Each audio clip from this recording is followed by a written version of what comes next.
Hola otra vez. Como os decía, las claves de la hardboiled fiction, que también en algunos teóricos llaman escuela norteamericana, para distinguirla de la escuela británica o los whodunits, están en este maravilloso ensayo llamado The Simple Art of Murder.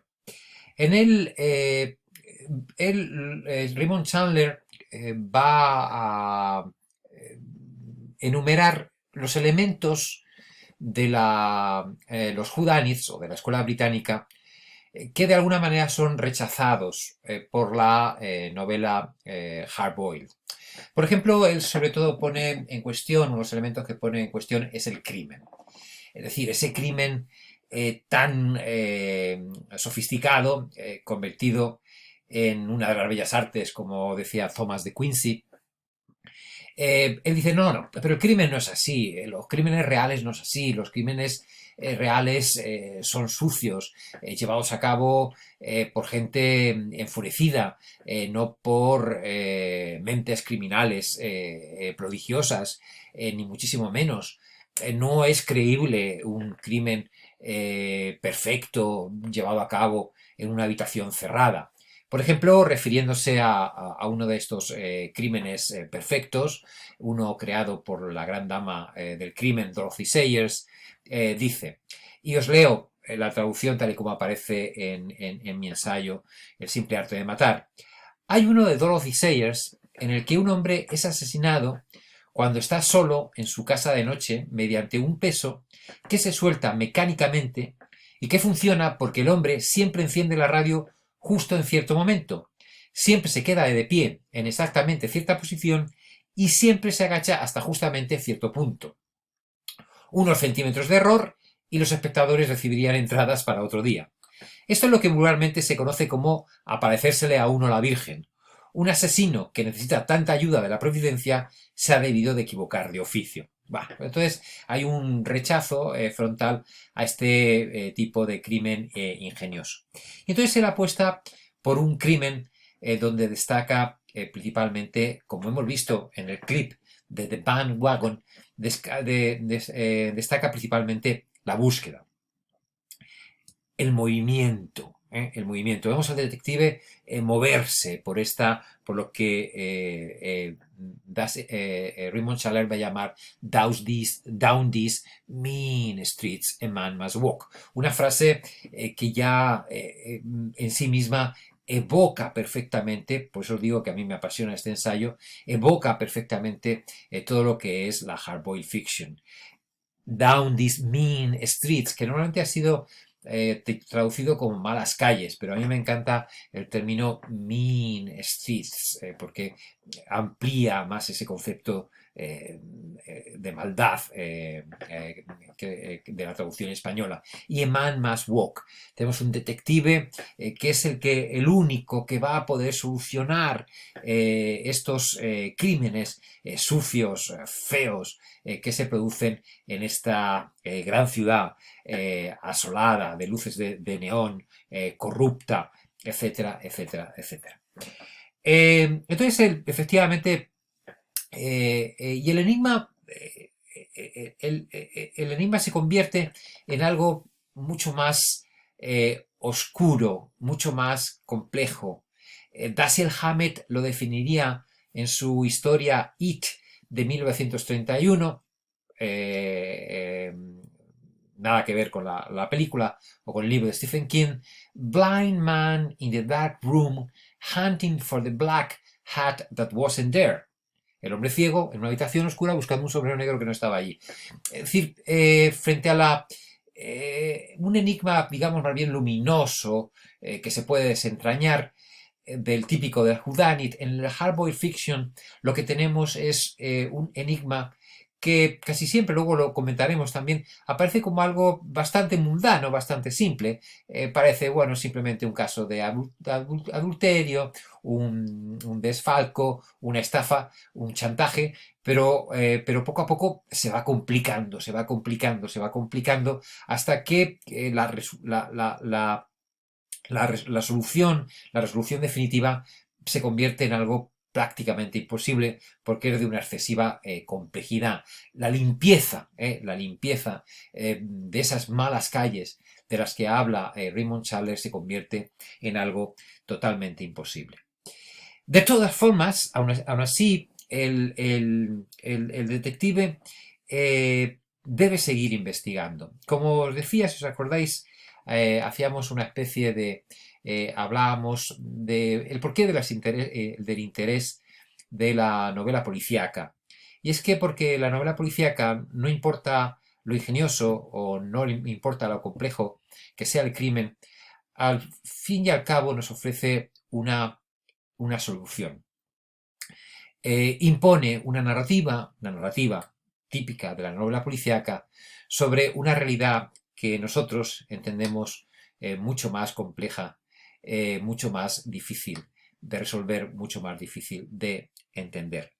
¿Os acordáis cuando en The Dankers el detective y el escritor estaban discutiendo y el escritor, el detective o el policía le dice al escritor, bueno, ¿y de qué sirve poner todo esto en una novela? Dice, bueno, pues de lo mismo que sirve poner a los criminales en prisión, prácticamente de nada. Es decir, el crimen no se va a extirpar de la sociedad, pero al menos prevalece el intento. Hay en este sentido, en The Red Harvest, una novela de Dashiell Hammett, también una fantástica novela. El detective le comenta a una chica con la que ha intimidado por qué se dedica a la detección, cuando realmente es un negocio tan sucio, tan complejo, que implica tanta violencia, etcétera, etcétera, etcétera. Y el detective pacientemente le cuenta a la chica una anécdota, y es la conocida como la Fleetcraft Anecdote. Estamos hablando de un caso muy complejo. Un tipo sale por la mañana de su casa en dirección al trabajo, como todos los días, pero de pronto desaparece. Y se le encarga a la agencia de detectives Continental Op descubrir qué ha pasado con ese hombre. Su mujer está preocupada, hay que saber lo que ha pasado. Y se investiga la vida de ese hombre en profundidad. Y nada explica su desaparición, absolutamente nada. Lleva una vida familiar ejemplar. No se le conocen amantes, no se le ha conocido ningún tipo de vida paralela a su ejemplar vida matrimonial. Se investiga su trabajo. Nada, en su trabajo no había tampoco ningún problema, no se ha llevado dinero del trabajo, su posición en la empresa no estaba en absoluto cuestionada, todo lo contrario, era un tipo bastante estimado por sus jefes y sus compañeros. No hay nada que hable de un cadáver que haya aparecido en la ciudad con la que se puede identificar al desaparecido, absolutamente nada. El detective queda eh, deja el caso abierto, porque no hay ninguna explicación. Pero lo que hace es que manda a todos sus compañeros de la Continental Op, manda un informe hablando, bueno, de las características de este tipo, de cómo es físicamente, de a qué se dedicaba, cuál era su vida, etcétera, etcétera, etcétera.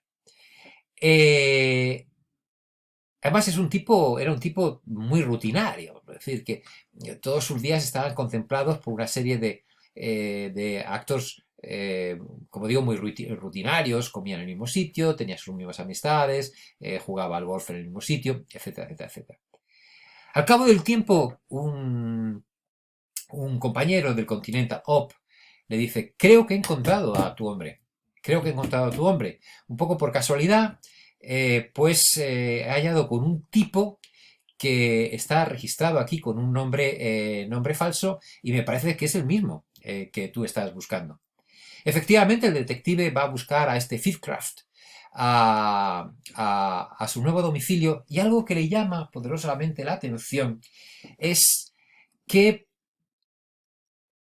efectivamente ha iniciado una nueva vida, tiene bajo un nombre muy parecido, tiene una mujer muy parecida a la que tenía anteriormente, tiene un trabajo muy parecido al que tenía anteriormente, conduce un coche muy parecido al que conducía antiguamente. Los hijos también son parecidos a los que tenía antiguamente. Sus aficiones son exactamente iguales que las que tenía anteriormente. Le preguntan, ¿pero qué ha pasado? ¿Qué hizo que usted desapareciese por completo? Bueno, pues muy sencillo. Aquella mañana, esa mañana de mi desaparición salí de casa y una viga cayó de una obra y cayó a escasos centímetros de mí.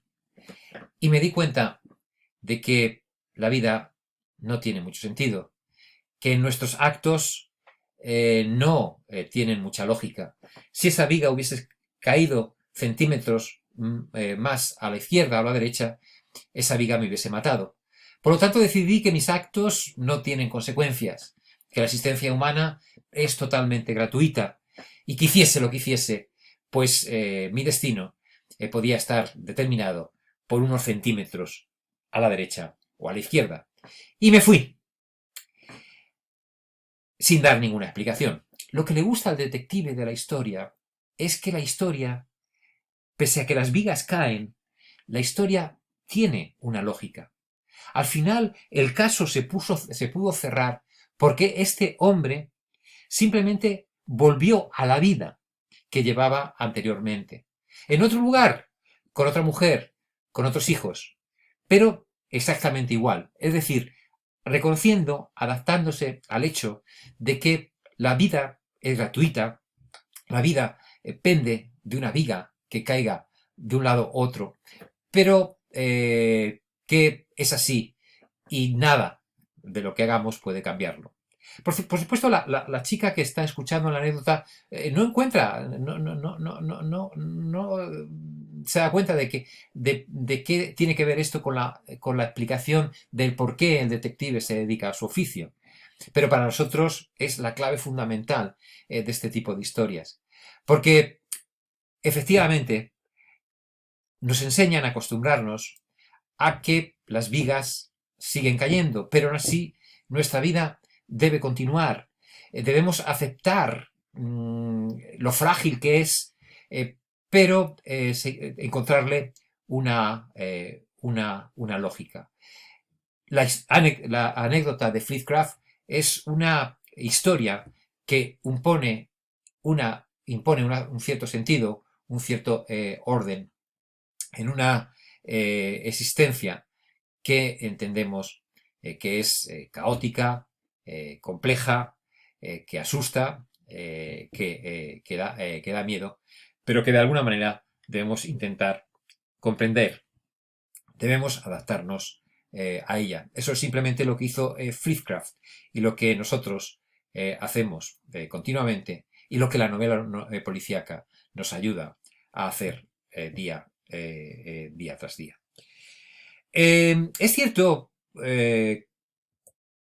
y entonces esta es la gran diferencia, y aquí me quedan unos minutos, es la gran diferencia entre el hard-boiled crime y el whodunit. En el whodunit tendríamos una especie de pirámide, donde tenemos el escenario, básicamente el soporte de la historia, la habitación cerrada, el sitio donde ocurren los hechos, una conductor, que sería el detective, y en la cima de la pirámide, sobre todo, el crimen.